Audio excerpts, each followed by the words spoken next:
We've been telling you guys about Blue Chew for years, and we ain't stopping anytime soon.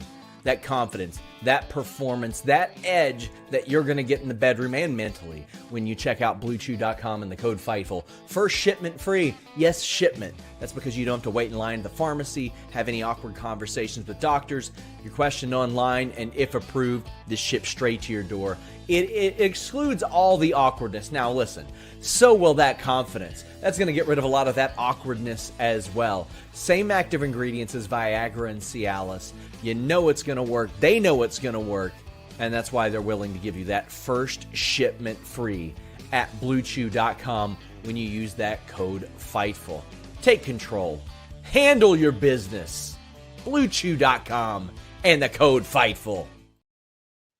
And we are back here on a Saturday night here on the Fightful YouTube channel. Rick Ucchino, SP3, the Fightful Wrestling Swirl, back here ready to go. Talk about 2 hours of AEW Collision that we saw here tonight. And just right off the bat, SP3, I know we just did a brief little pre-show meeting, and we're going to talk about her a lot tonight.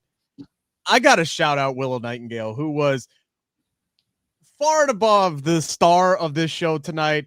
From the opening promo where she is sitting in the Jaguar mouth and she's just pounding on the teeth, to when she's doing the Mark Briscoe impersonation, to her just kicking the ever-loving crap out of FTR in the main event tonight, even though she took the loss ultimately. We'll dive into all of that. But damn, Willow Nightingale is just awesome. And I just needed to open up the show just saying that. She's the best. Well, welcome everyone. I'm glad to be here.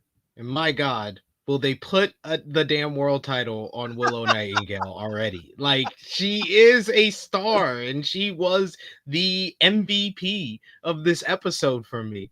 From the reference being in the Jaguar's mouth and making the reference you're going to be in the jaws of the lion and getting all hype, making that promo into something. Then the conglomeration promo, her filling the role of Mark Briscoe because Orange Cassidy could not find the F's to give to even come close to what the energy Mark Briscoe gives us, but Willow can. And then in the matchup, I said it before we went live. I was like, it built to her in the big spot of the whole matchup. When we get into it, can't wait. It was a good it turned out at the end to be a good episode of Collision. I thought like the first half of the episode I was a little worried, but by the end and the main event delivering the way it did, it turned out to be a solid addition.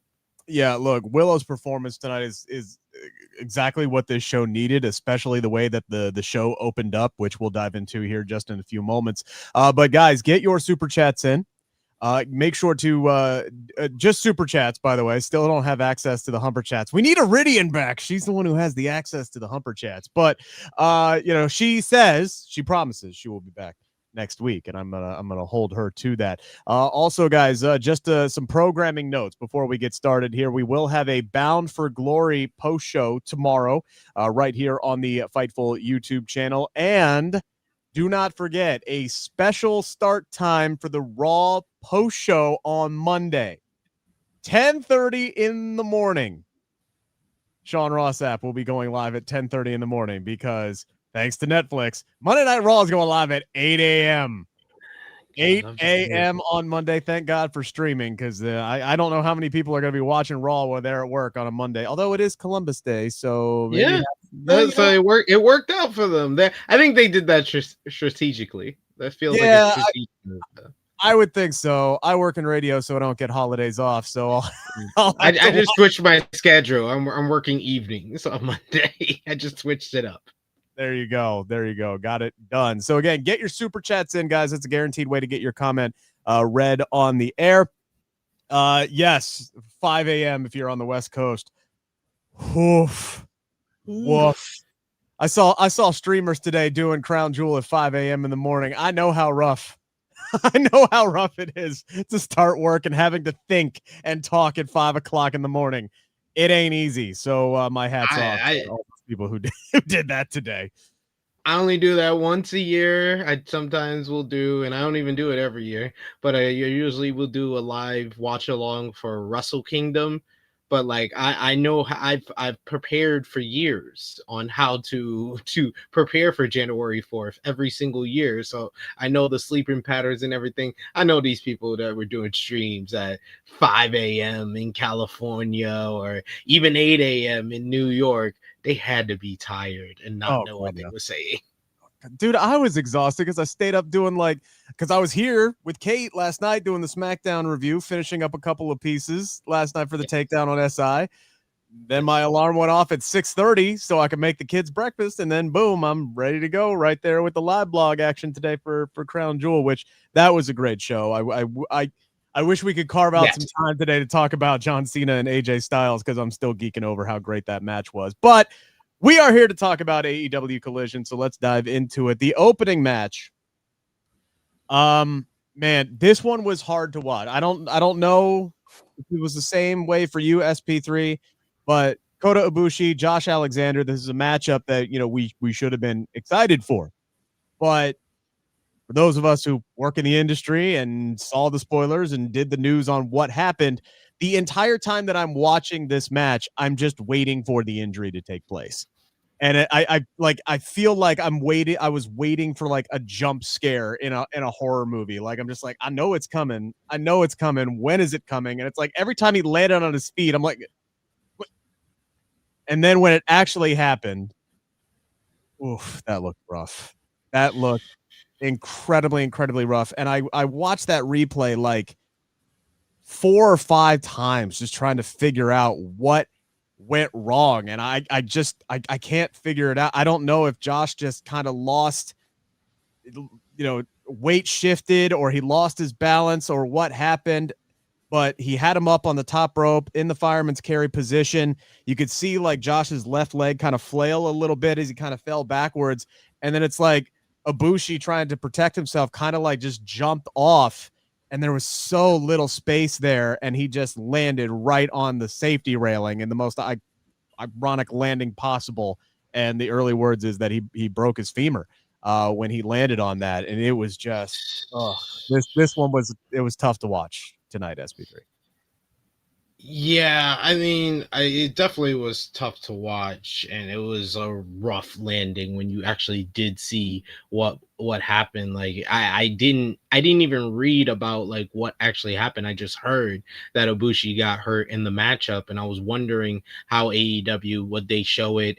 I knew they did an angle afterwards, so I was like, I'm guessing they're gonna show it or maybe edit around it. But when they showed it, man, that was rough. Yeah, it was kind of like Josh lost his kind of balance, or it was slippery, and it was kind of like a teeter-totter. So I think like Ibushi, just off instinct, didn't want to land on his head, because he could have landed on his head because he was on, it was like a fireman's carry position. So he could have dropped him, and he just went straight to the floor right onto his head. So to protect himself as he's just like falling, he like instead jumps and like basically catches himself on the guardrail, but lands and just like you said, broken femur. He's gonna be out for months. Like, and I asked the question when I first heard about it, like, is this it for Kota Ibushi? Because I think that it probably didn't hit me the same way that it hit you or some people that maybe this is like, of course, this is his first time with like a major injury in AEW, but I've seen this happen to Ibushi several times already. Like, I was watching the Kazuchika Okada matchup in the G1 final back in 2021 when he does a Phoenix Splash where Okada moves out the way and he just lands and tears his shoulder on the landing of the Phoenix Splash.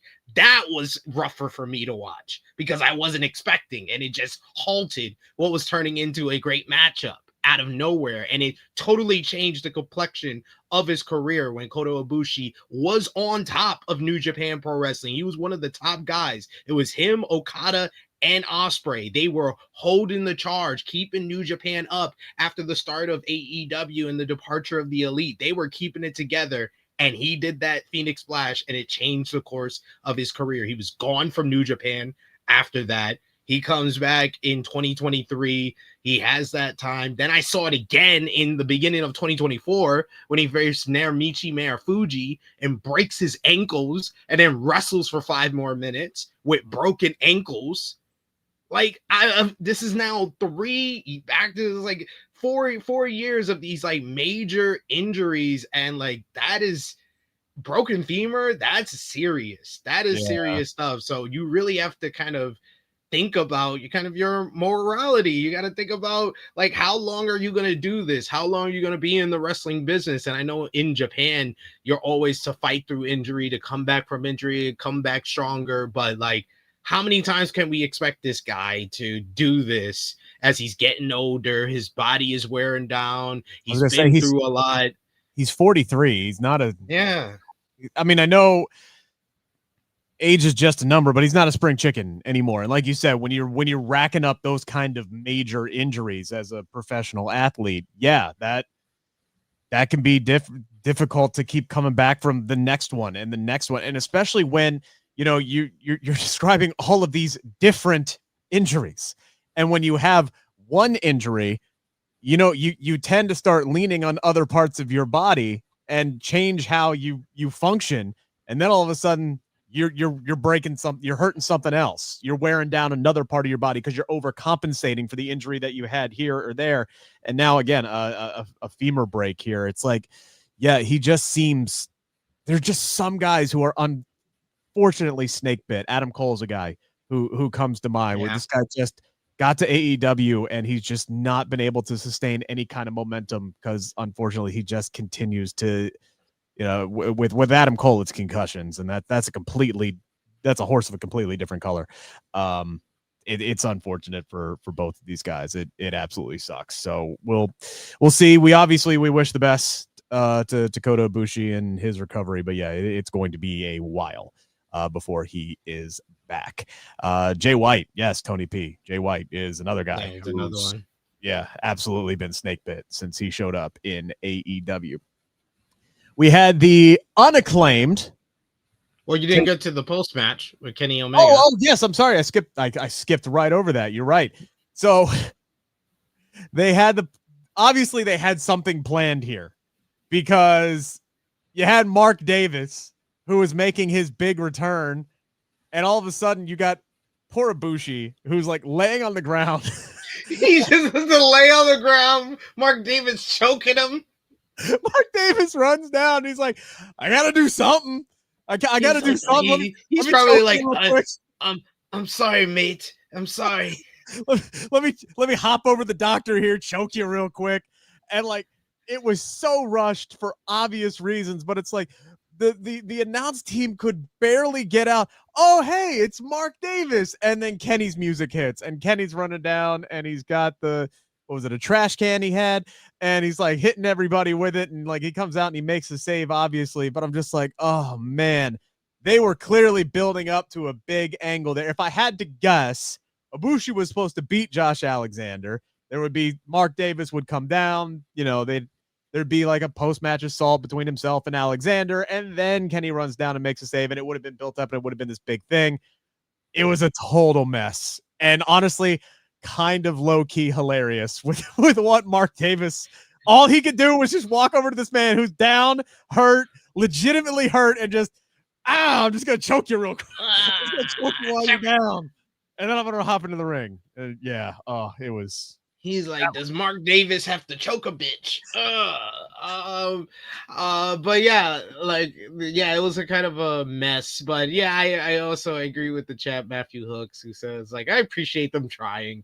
They still tried. The attempt was made. They had plans made. I would guess it would have been Golden Lovers versus Mark Davis and Josh Alexander, which would have been an interesting kind of tag team matchup because Mark Davis and Josh Alexander are two guys that are known for great tag team work through their career, whether it's Josh Alexander with Ethan Page in the North in TNA or Mark Davis with Kyle Fletcher in Aussie Open. So I would have been interested to see how they meshed with the Golden Lovers, and we would have finally got, like, I was hoping, like, I thought the whole thing, like before All In Texas, I was predicting that Okada was going to win that unified title match because I was like, yeah, Kenny's got stuff to do. He got the Golden Lovers run. We still haven't got a Golden Lovers run. You know that Kota Ibushi signed with AEW in 2023. He signed and he debuted in the Blood and Guts in 2023 as like the secret weapon for the Elite, teaming up with Kenny Omega as Kenny Omega's best friend. And they talk about the Golden Lovers, and you hear it all the time when Kota Ibushi wrestles. Golden Lovers this, Golden Lovers that. They have not wrestled in a 2-on-2 matchup in an AEW ring. 2 years because of these injuries. Because of these injuries between Ibushi and Kenny. They have not wrestled a 2-on-2 matchup in an AEW ring. Man, it's like sometimes shit just ain't meant to be, unfortunately. All right, now we can roll into the Unacclaimed. I apologize for skipping ahead in my notes, but we had the Unacclaimed defeat Big Bill and Bryan Keith, the result we all saw coming. These guys still aren't on the same page, obviously, talking about Max Caster and Anthony Bowens, but they're the way that they just bicker with one another and how they're just trying to push against the fact that they are better together than they are separately. And they're just both being like the biggest douchebags about it is hilarious to me. Like when Anthony Bowens tagged himself into the match and Max went over and punted one of his plaques, I cackled out loud at how funny that was. And then Anthony Bowens gets in the ring after arguing with Max, and he turns around and Big Bill's there, and he does like the slipped on a banana peel, fall on his ass bit, like, nope, I'm out. And they're just tagging each other back and forth. These two did great work tonight. And then, of course, they absolutely lucked into a win because they're bickering with one another. Big Bill tries to take advantage. He goes flying, heels overhead over to the bottom of the ring. Bryan Keith hits the kick on Max Caster, and then he gets mollywopped, and Anthony Bowens pins him, and he's like, I did it all by myself. And he's like, look at my plaques. And he can only find one. And he's holding it up, and he's celebrating, and this was really, really good work by both Max Caster and Anthony Bowens, and they're succeeding. They're making me care about them again. I don't know if this whole angle is the worst thing that AEW is doing or the best thing that AEW is doing. Some weeks it is. It's cool. Some weeks it's not working for me. But I mean, the fact that this whole thing started off with the idea that Max Caster was the annoying, delusional loser heel, and Anthony Bowens, we all believed Anthony Bowens was destined for single success. Yeah. And they just had him come back, answer the open challenge, beat Max Caster, and then basically turned him into a 2010 developmental wrestler. He just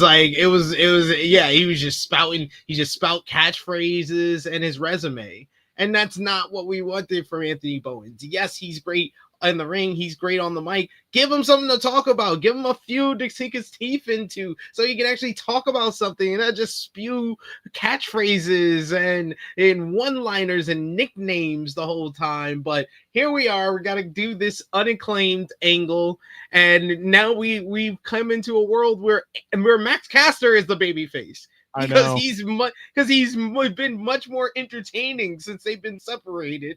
That's the only reason he's the baby face. And Anthony Bowens is kind of the heel. But they're really both heels. They're both kind of jerks. So, neither one of them are very likable. So that's why I say that some weeks this works for me. Some weeks this doesn't, because I'm like, they are both not as over as they were when they were the popular baby faces 2 years ago. And the separating them didn't work. Putting them back together, it feels like this is going on a little too long. I'd rather them just find some common ground, get it together, and be a heel tag team. I don't know. I feel like you keep on the course that you're on right now, at least for a few more weeks, and just see how it continues to progress with the audience and let the audience kind of make that call.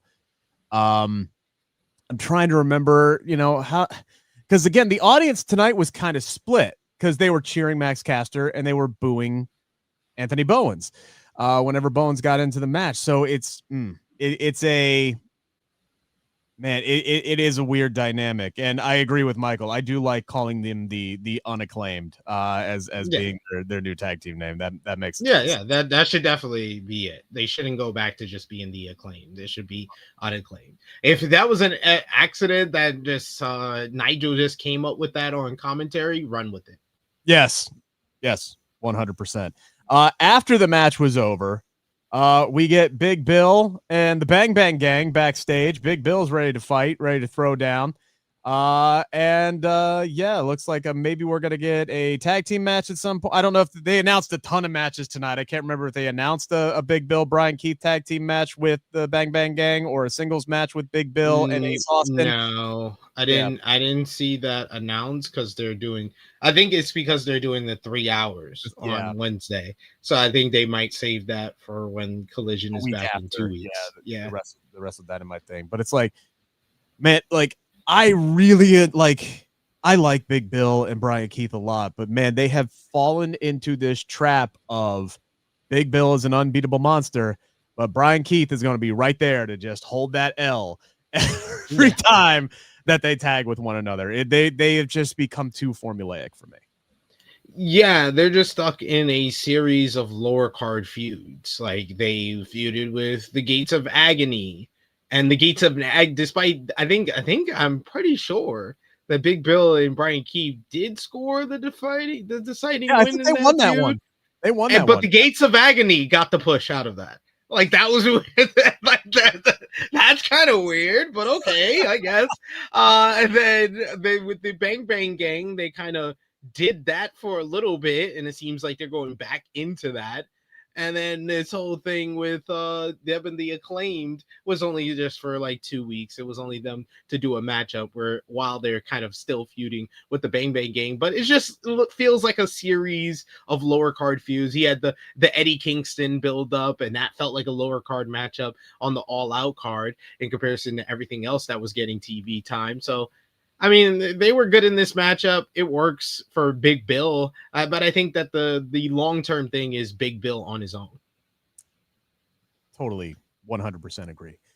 We had Tay defeat, I actually caught both the girls' names, Dream Girl Ellie and Catalina Cruz, and this was a squash match, and nice to see Tay on screen, reminding everybody they're still a tag team. Whenever the hell we find out what the hell this tag team title, whatever it's going to be, is going to be, they'll be involved in it. That's about all I can really say about this one. So I have a few notes. One, thank you, AEW, for actually announcing the jobbers' names, unlike what you did on Wednesday with Jurassic Express. Two, that finish seems kind of dangerous. The double team tie KO, that seems like very unpredictable on you just throwing a knee strike to a falling opponent who can't really brace themselves. I don't know. We'll see how that works out. I like Ty J as a tag team. Like they said before, they're one of the longer running tag teams in AEW. Yeah. I think they deserve some shine, some spotlight in the women's tag team division when it gets started and up running. Do I think they're gonna win? No. No. That's it. As far as the women's tag team division tournament goes, I will say I agree with you. They do need to start announcing some stuff because you just said we're doing titles. You didn't announce how we're going to determine champions, when we're going to determine champions. You kind of just left it in the air. I will give them credit for tonight, though. If you're not going to announce anything, at least have some progression in the women's tag team scene, and we got that on this show. Yes, and we will dive into that. Just a reminder, guys, get your super chats only in tonight. Super chats only in tonight. Neither SP3 or myself have access to the Humper chats, so please send in those super chats. Guaranteed way to get your comment read on the air. We talked about this briefly. We had the conglomeration promo. Sans Mark Briscoe, he was not in there. He is getting ready for his match with the other Kyle that Orange Cassidy had no idea was named Kyle. His name is. He just thought his name was Fletcher. I guess the way he said it, he was like, Mark Briscoe is facing TNT champion, who apparently his name is Kyle. His name is Kyle.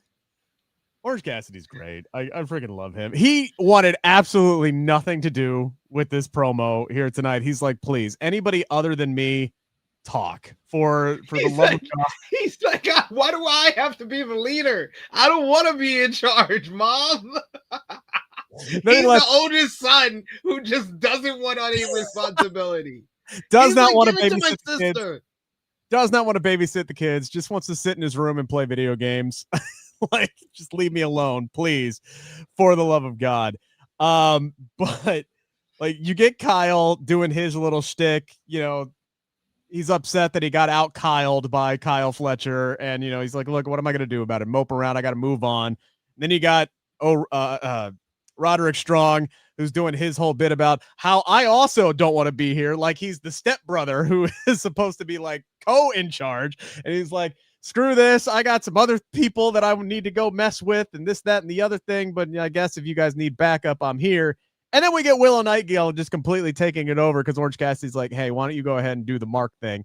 And then we get her barking into the camera, which was one of the best things that we saw all night. Like, it's always going to be chaos when the conglomeration delivers a promo, but it's also going to be the most entertaining thing. Like, we don't even need Mark Briscoe. Like, don't get me wrong. We need Mark Briscoe being Mark Briscoe and crazy.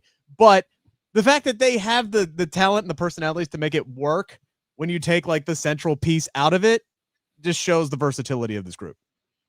Yeah, it's a fun babyface tag team. I mean, babyface faction to have, where I like these promos where it feels like they're a football team, but they're a football team that's going on like different missions. It's weird, like, because the Mark Briscoe promos sound like a football coach, a redneck football coach getting his team ready. On the Saturday night, the word of the day is cohesion. We gotta work together tonight, and we're gonna work it out. Let's go. It's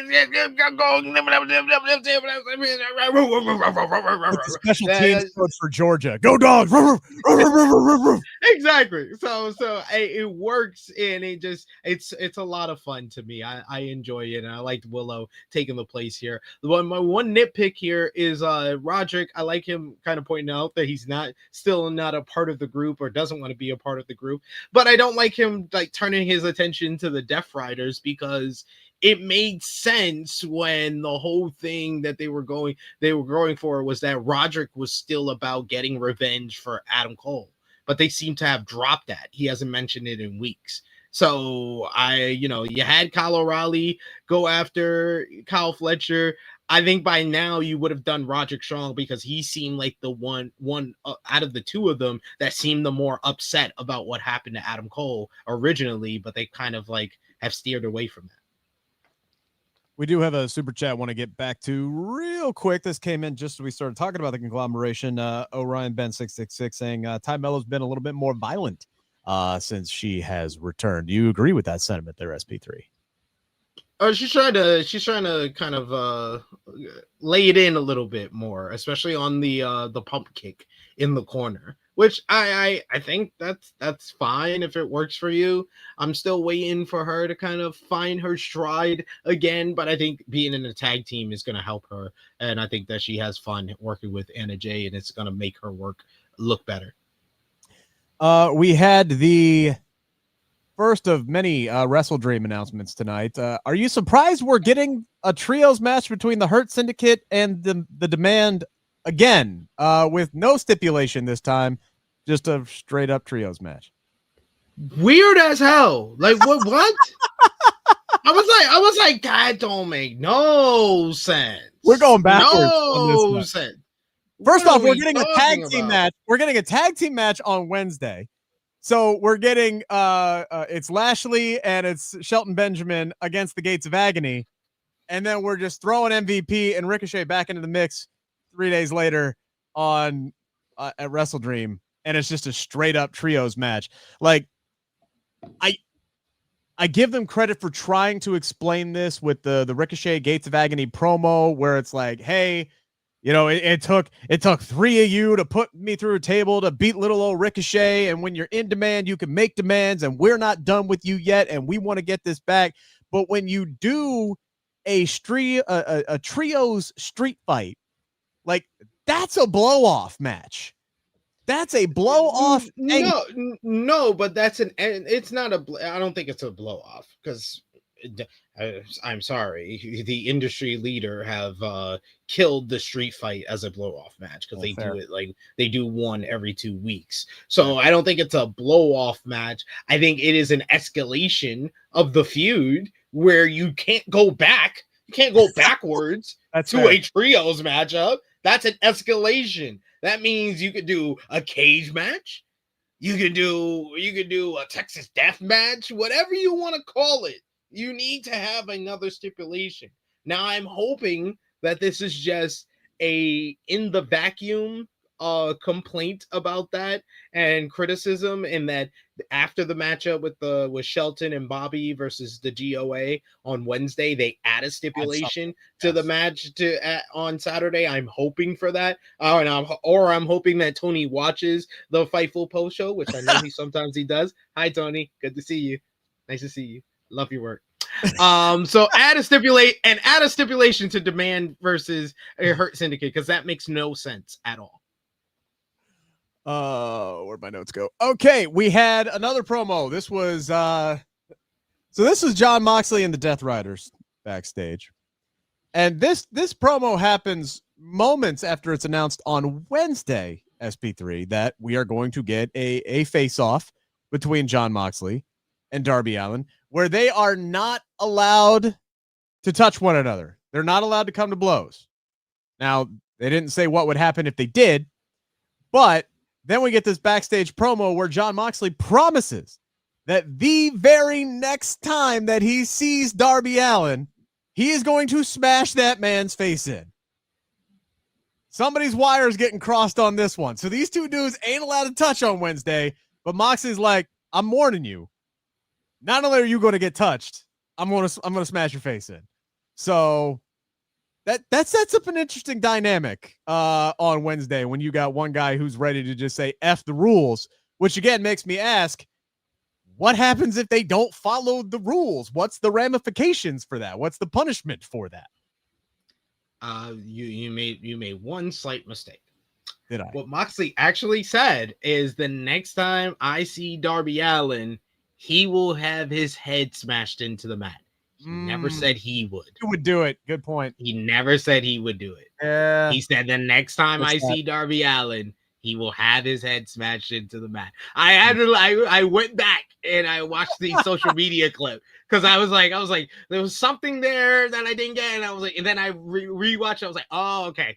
He said you're gonna get your head smashed into the mat. He never said he was gonna do it, and he's got 5 other Death Riders. Yeah, he's got. I mean, that now thinking about it, that's totally like a Claudio move, right? Like that's totally what Claudio is there to do. Or Garcia. Garcia just did it to him. Yeah, absolutely. So you're right. I defer to you as always. We had the Triangle of Madness defeat Stat Daddy, Toni Storm, and Harley Cameron. I thought this was a really fun trios match tonight. Honestly, I thought it could have gone a little bit longer. Excuse me, a little bit longer, but I thought both teams showed some pretty good chemistry, which was, interesting to see. You had Kris Statlander and Toni Storm working together for the most part, but all it took was that one miscommunication, that one delay between the two of them, and then Thekla was able to take advantage. Stat and Toni gets taken out of the equation. She hits the spear on poor Harley Cameron, who, look, you knew if anybody was taking the L on this team, it was going to be Harley Cameron. Unfortunately, she was there to do the job tonight. She did the job tonight. I did feel like the finish felt a little flat, but overall, I did enjoy, my time watching this trios match tonight. Good trios matchup. I like the Triangle of Madness, their entrance, they've got together. They've worked this act out where they've come together and they feel like a cohesive unit now. And I like Thekla kind of being the standout star that is a part of it, and then the Sisters of Sin being the tag team. And I thought that the story of the matchup worked well, where it was centered around the feud between Kris Statlander and Timeless Toni Storm. But we got to talk about this feud for a minute here. Do you realize what this feud is? It's a woman's feud that's about toxic masculinity. Yo, I realized it with the backstage segment. Where they got in each other's face.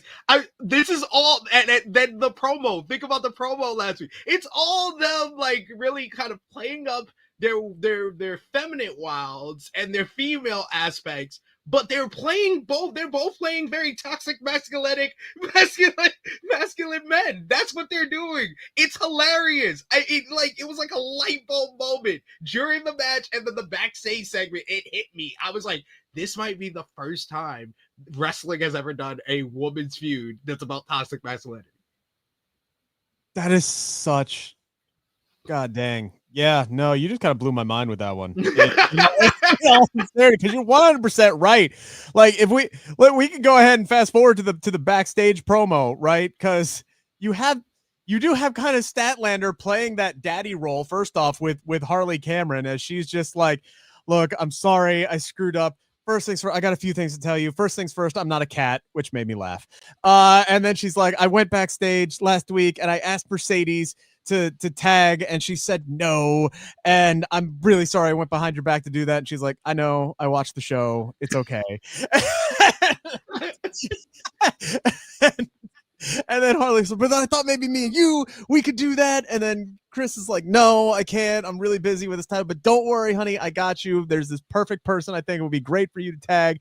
Then all of a sudden, Wheeler Yuta comes in, and Wheeler's just like, oh, look, throwing another friend to the side. And then Harley Cameron's like, go to hell, Wheeler Yuta. And then all of a sudden, Toni comes in. This is total chaos.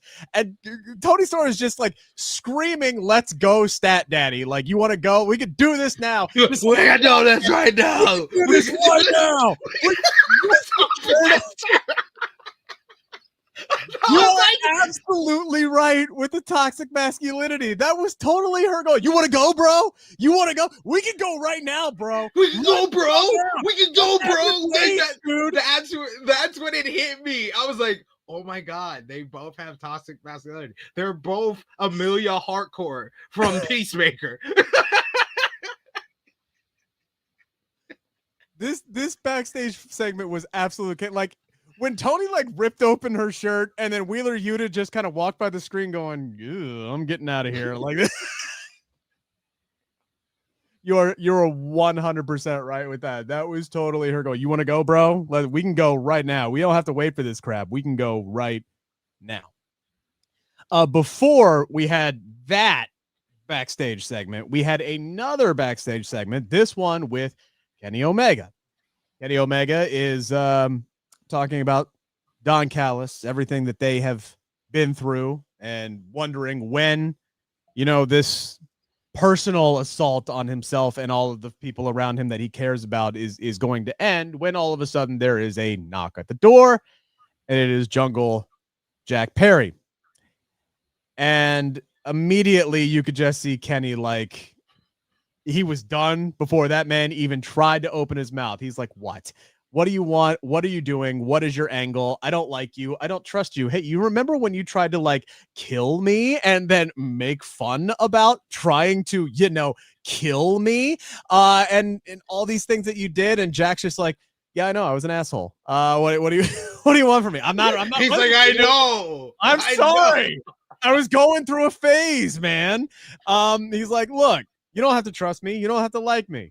But we got common enemies. And all I'm saying is I got your back. And Kenny's like, screw that. I do not have your back.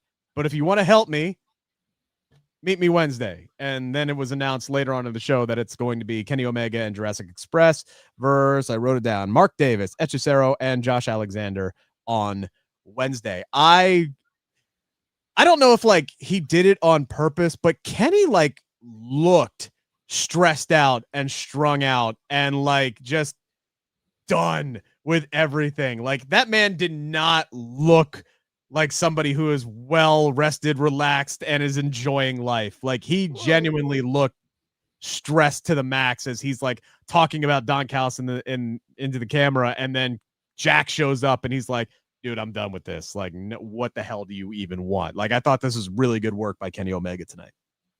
Yeah, I agree with you. I think that was kind of real life feelings, because like we said earlier, there was plans that had to be changed because of the injury. Not only that, Ibushi is Kenny Omega's real life, like that's one of his best friends in the world, and he, it's an injury that comes after, so many other injuries. So, he had to have so much on his mind as far as like, what's Ibushi's career going to be? What type of plans they had for the future with him and Kota Ibushi as well. So, yeah, I think that a lot of those emotions were a little bit real, and it played off on screen, and it played off well. I just love the way Kenny Omega came off like an absolute star, especially at the end. The end was hilarious. He was like, now get out.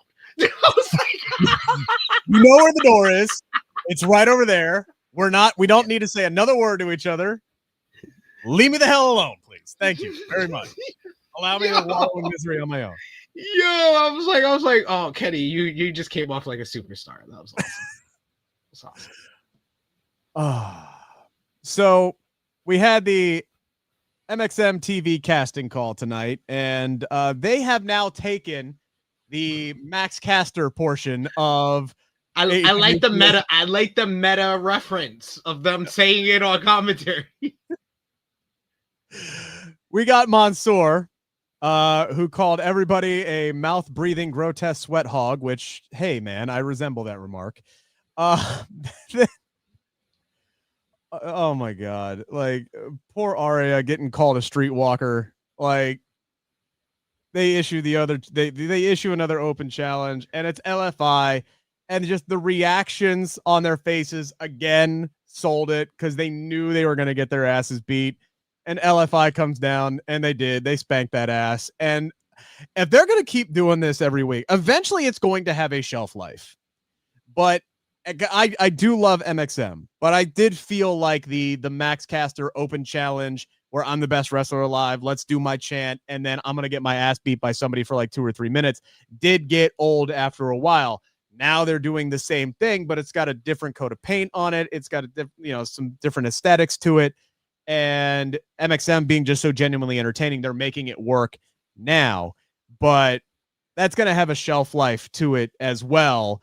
It's going to get old. But if Mansoor just wants to keep taking literally all the offense to finish these matches, I'm here for it. Because again, this man just got absolutely obliterated by every finish that was in this match in the LFI. He took the horns. He took a really stiff looking senton that Sammy kind of looked like he effed himself up on, or swanton bomb, excuse me. Oh yeah. Sammy did look like he was a little bit messed up. It took him. Yeah, he was like, he's like, I'm cool. I just need a minute. Give me a minute, and we'll be good. And yeah, they end up getting beat here. Man, though, when they were doing those Hurricane Ranas on the outside, man, there's not a lot of space. Yeah, there's not a lot of room out there. That had me concerned, but this was fun tonight. Fun little squash match. I think that's what's the role they're going to be. It does have a shelf life. I think that this probably has a shorter shelf life than even Max Caster's did. I think you're going to run out of trios eventually. Yeah, and I think that the Max Caster thing, it had a goal. There was several different destinations that we knew we had to hit. We had to hit the Anthony Bowens answers the open challenge. We had to hit Max actually making it 5 minutes. We didn't even get the Max actually beats. Did we even get Max actually beat somebody? That was the payoff. The payoff was him making it 5 minutes. I thought the second time that he faced Anthony Bowens, he would find a way to beat Bowens. Yeah. And then Bowens just like squashed him, just kicked his ass. And I'm like, oh. That would have been the right way to tell this story. That would have been the right way to tell this story that maybe Anthony Bowens is not that good without Max Caster, is having Caster finally get a win in the open challenge and beat Anthony Bowens. But yeah, you can tell this is kind of them that going along, the improving. That would have been simple to do. Caster's whooping his ass, or excuse me, Bowens is whooping his ass, and he's being overconfident and over cocky, and Max hits an inside cradle, maybe pulls the tights, and he pins him. Right? Yeah. Like that would have been a very simple thing to do. That's what I was expecting, and then it didn't happen, and I'm just like, I don't know what we're doing here. and now yes. we've moved on to something else. Tell you what it did. I don't know what the payoff is for the MXM TV casting call at this point, but we shall see. I mean, I think that they can get over this way. I think that they are entertaining and they're just funny guys that always have something clever to say and always are fun to have out there. But you're absolutely right. The open challenge with the jobbers being the guys that are doing the open challenge and they're going to lose, it doesn't have the longest shelf life. No, I'll tell you what, I want them to do it next week. And I want the trio that answers them to be Dalton Castle and the Outrunners. That's money. That's money right there. You would have my attention thoroughly when you did that. I like Eddie Kingston's new bit of not even letting like LFI celebrate a win, or the team that's ahead of him celebrate a win, as immediately he comes down and he's like, screw this. Yeah, you beat those clowns. Let me do this and get busy with Beast Mortos here. I genuinely thought for a second Beast Mortos forgot he was wearing sunglasses, because I'm like, are you going to take them off before this match actually starts? Thankfully he did. And just like we talked about last week, SP3, Eddie Kingston's getting more comfortable. And you can tell. And I thought this was another nice little progression for him. He's doing the dive to the outside. He's doing the leaping shoulder tackle. He's doing all the great character work that he does when he's wrestling in the ring. And ultimately picks up the win with the spinning back fist. I thought this was another good step for Eddie Kingston tonight. Yeah, so last week, the Jalisto matchup was better than his previous matches, and I thought this Beast Mortals match was better than that match. So I thought that he's going down the right path. I like that it was more of like a hard-hitting, physical matchup. Beast Mortals, he's quick on his feet, he moves, he's very agile for a guy his size, so he was able to keep up the pace. But like you said, Eddie Kingston, we got to see a little bit more. He busted out a tope in this matchup. He's moving and running the ropes better now, and he's getting his condition up at the same time. So it's been a wise decision by himself and Tony Khan and AEW to keep him out there every single week. You're going out there and you're working. He's basically worked 4 straight weeks on Collision here, and they need to keep it going till he's back at his peak form, if he's able to get to where he was before the injury. Yeah. By the way, you mentioned hard hitting, and it reminded me something in the trios match that we saw before. The spot where Mansoor is trying to play Rush's game and hit him with the hard chops, and he's barely affecting him, and then all of a sudden he just takes one to the chest, and it's like he got stabbed. Oh, chef's kiss. Mansoor's too good. He is one of the best sellers. He's very underrated. Yes. A small little thing. But we were going to get a backstage promo with Triangle of Madness.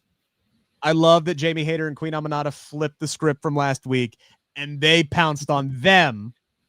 And then, it was just a quick attack. They separated everybody out, which was kind of smart to do because it was still a 2-on-3 attack. So eventually, you would have had to have had Triangle of Madness overcome them. So security jumped in real quick, separated them, and then we got 2 announcements. We got Jamie Hayter, Skye Blue for Wednesday. And then how about this, SP3? Thekla and Jamie Hayter at Wrestle Dream, a non-title women's singles match on the main card of a pay-per-view. That's a big step. Dreamed of days like this. That's a big step. I would have loved if they could have got also a Mercedes TBS title matchup on the card, so we get 3 women's matches on the main card. But the fact we got 3 women's matches in general between the pre-show and the main card, it's a trend that has been consistent from AEW pretty much the entirety of 2025, and the women's division is in a good place. It just needs more time. That's always the complaint, and I think that will continue to be the complaint. And if that's the only complaint that we have, and it's not, oh, they're putting on bad matches, oh, they're doing this, oh, they're doing that, but anytime that we talk about the women's division, it's always one of the highlights of the show. So that's why the only complaint you will ever hear about the AEW women's division as of this right now is they just need more time. Give them more time, give them more opportunity. I think it's the right move. Jamie Hayter and Thekla are two women that were a part of that 4-way at All Out. They have history. Thekla taking out Jamie Hayter after Double or Nothing. They have this animosity that's been building ever since Jamie returned at Forbidden Door. It feels like an appropriate grudge match to have on the Wrestle Dream card. I have no issue with that.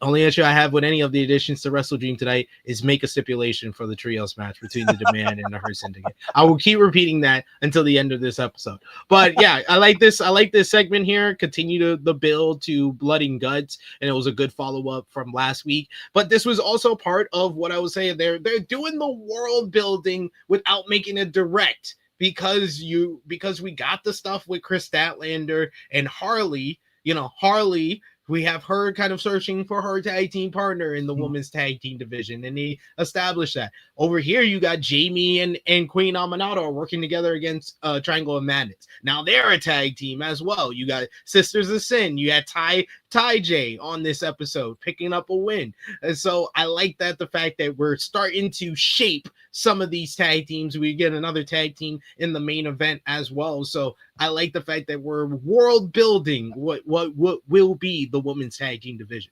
And you still have Mercedes, who is shopping for her partner as well. That is something that she is going to continue up with. It may not be Harley Cameron. Doesn't look like it's going to be Harley Cameron, which is makes me a little sad, because they do have tremendous chemistry with one another. But as we talked about, when Harley got shut down, she spit facts. Like, every time we team together, you lose. So why would I team with you? Like, it's a harsh thing to say, but it's just factual. The dream team is coming. Mercedes and Athena. I knew you were going to say it. You're going to get me excited. The dream team is coming, y'all. If they do that, belt them. The dream team is coming. Mercedes and Athena. They got to go to the final. Yeah, they got to at least go to the finals. Like, give Mercedes to her 12th title, 13th, whatever the point is going to be at that point, because she just won her 10th and she's probably going to win an 11th, right? So give her 12th belt. Yeah, and then that's just books itself. If that's Mercedes' tag team partner, the finals books itself. It has to be Athena and Mercedes versus Willow and Harley. That just writes itself. That's a story that has so much history. That has so much history to it. That writes itself. Toni and Mina, by the way, that's another team. That's another team. Yeah, that's another one that can mix it. God, it's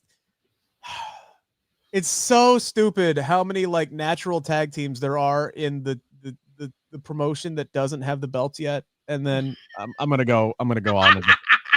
Jesus God, I'm sitting here talking with Kate last night, and I'm like, man, like, Alexa and Charlotte have just like really cooled off. And I'm like, oh, that's because they've already beaten the 3 other teams, and now they're stuck in a lull of like, okay, well, now what do we do with them? And it's like, and it's also because they gave him a live mic. Everything was all good when they were doing backstage segments. Then they gave him a live mic, and they were like, let's ease back on it. We had Top Gods. That's a great name, by the way. We had Top Gods defeat JetSpeed and Willow Nightingale. But that does not take away from Willow's effort in this matchup tonight. And I got to give a shout out to Speedball 1, because we did get some intergender wrestling tonight, and it was spectacular. Like, I shout out to Speedball, Dax, and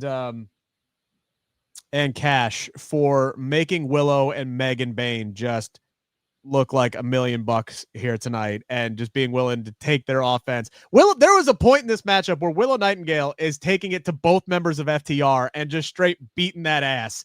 And I'm just like on the edge of my chair going, yes, this is what I wanted to see. You gave me the thing I wanted to see. Thank you so much. Megan looked impressive against Speedball as well. There was this spot where like all three of JetSpeed and Willow had the half crabs locked in on all three of Megan, Bayne, and FTR. And you got Stokely on the sideline, like desperately trying to pull his people to the rope and help them out. Stokely played his role to perfection tonight. Obviously, he ended up playing a big part in the finish of the match as he distracts the referee, which allows allows Megan and Penelope to hit the Doomsday Device on Willow, and that's how she got beat.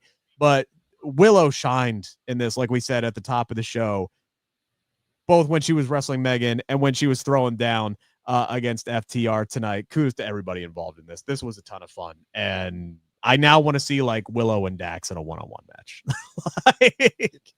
Yeah, like the presentation of Willow, she just felt like the biggest individual star in the matchup. I think the best act in the matchup is FTR. They're just firing on all cylinders with this act with Stokely Hathaway, just the chemistry that they have on the mic. They're both funny and detestable all at once when they're on the mic and they're doing their heel work and their character work. And then in the ring, FTR is still one of the best tag teams in the world, if not the best tag team in the world, with the run that they've been on. And them and JetSpeed just have absolutely exceptional chemistry together. They just work. It just seems like a no-brainer. It's like they finally found the Rock and Roll Express to their Midnight Express in JetSpeed, where they can have great matches for years to come with that duo of Speedball and Kevin Knight. And you saw that here in this matchup. But the ladies stole the show here. Like Megan Bayne was an absolute monster, especially when she was going at it with Speedball Mike Bailey and that German suplex, dropping Speedy right on his dome piece. Oh God, that was rough. Damn. That looked rough. Like she held that man up, and like I know he's bracing too, but like she held that man up for the inverted suplex like it was nothing. Like it was nothing. That was some impressive shit. So impressive. She just looks like a natural born superstar, and she felt like it in this matchup. But Willow Nightingale, man, Willow feels like the star, the babyface star that could translate with the younger fans, that could be the face of the whole company, not just the women's division, but the whole entire company, because Willow is so likable. She's so genuine. There's so many good things. She's endearing. She's just it's just so lovable about Willow. Like your heart grows 3 times larger seeing Willow Nightingale do her thing in the ring, and just the fact that they built this whole matchup to the big point, the big peak of the match is Willow getting in the ring with Dax, and as soon as she starts chopping and punching at him, you hear the big roar from the crowd. Then she does it to Cash, hits him with the spine buster. Yeah, I was like, come on, let's go. I love this. I had just had the biggest smile on my face watching this matchup. I love matches like this where you see someone who, she's been a star for months and years. Everybody's been saying this about Willow Nightingale, but this felt like just her being like, just to remind y'all who the hell I am. I am still the star that y'all all think I am. I'm her. Like a statement. Like that was her moment. She's like, I'm her. Like that, just to remind y'all. And I agree with you. This woman could make like pre-Christmas Ebenezer Scrooge smile. Like you could be having the worst day imaginable, and Willow's music hits and she comes out and she's got that smile and she's and she's kicking and like you're ready to party, like you're ready to go. There's just that bubbly personality just shines through the camera. And then when she gets in the ring, oh yeah, by the way, she's a total effing badass. And yeah, Dax Harwood, I don't care. I'm gonna drop you with a spine buster and almost pin your ass. Like it was so well done tonight. Yeah, like I'm with you, man. She's she is a top-level babyface and arguably the most organic babyface in pro wrestling, period, because she's just so damn likable. You can't help but just like instantly, if you've never watched wrestling before, if you've never seen Willow Nightingale before, she shows up on screen, you're like, oh, I like her. Just instantly, like, oh, I remember that being my first reaction the first time I saw Willow Nightingale. I was like, I like her. I want to root for her. Is she good? Damn, she's good too. All right, awesome. Let's go. And I also agree with you about Megan Bayne. The first time I saw her in person was when I believe she debuted for AEW, which was at Maximum Carnage Dynamite in the Casino Gauntlet match earlier this year. And like, I was sitting front row for that at the Andrew J. Brady Center in Cincinnati. And like, I'm just watching her like at ringside, like beat somebody's ass. And I'm just like, good God. Like, it's like it's a presence that's very similar to like a Charlotte Flair, where you're like, you've got size, strength, athleticism, like you're the total effing package, and there's an aura there. It's like the Charlotte aura and mixed with like the Jade, oh, you're a wrestler look. Yeah. Like, oh, you're a wrestler, you're a superstar. Oh, you can be a movie star with the way you look. Like that's Megan Bayne. Like it's she's got both of those elements from those two people, and she's totally different in the ring from those two people at the same time, because she has the agility mixed with the power. We got one more super chat here from one LT Photo. This match was amazing. Crazy spots, just good stuff. Building to blood and guts. Strap up Willow with literally any belt. I agree. At this point, she'd take the TBS title off of Mercedes. That would be my booking, and I said that even before All In, when I thought that Mercedes was gonna beat Toni. I was like, she wins the AEW Women's World Championship, and then Willow beats her. I was like, Willow was the first person to beat her after she left WWE. She should be the first person to beat her in AEW. But that didn't happen. Toni did that, so now she should be the person who ends her TBS title reign. Should be full circle. It started by her beating Willow. It ends by Willow beating her. I agree with you 100%. Belt that woman as soon as possible. SP3, where can people find your good work, sir? You can find me on the Twitter machine at TrueHeelSP3. You can see my written work over at SI.com. If you need a preview for TNA Bound for Glory, that should be up now. You can go and check that out before tomorrow night's show. I also do some written work for Russell Talk, and all my video work is primarily outside of my main channel is Fightful. I've been on the main channel a couple of times, the Impact post show a couple of days, where I was ranting about the ridiculous grandpas going into one final table. So go and check that out from earlier this week. Over on Tuesdays and Thursdays, 10 a.m. Eastern time, I'm with Jeremy Lambert on In the Weeds on Fightful Overbook. So go and join us over there, where we try to talk nothing about wrestling.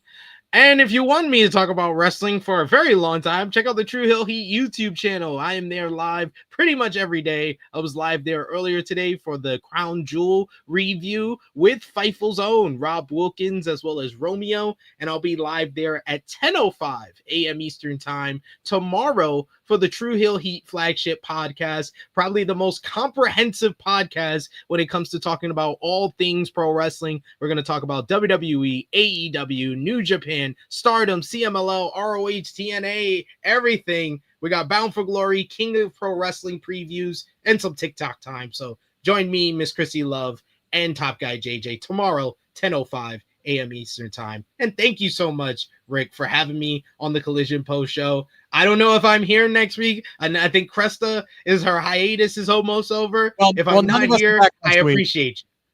I appreciate you being here. Well, in 2 weeks. In 2 weeks. 2 weeks. Yeah, because again, programming reminder.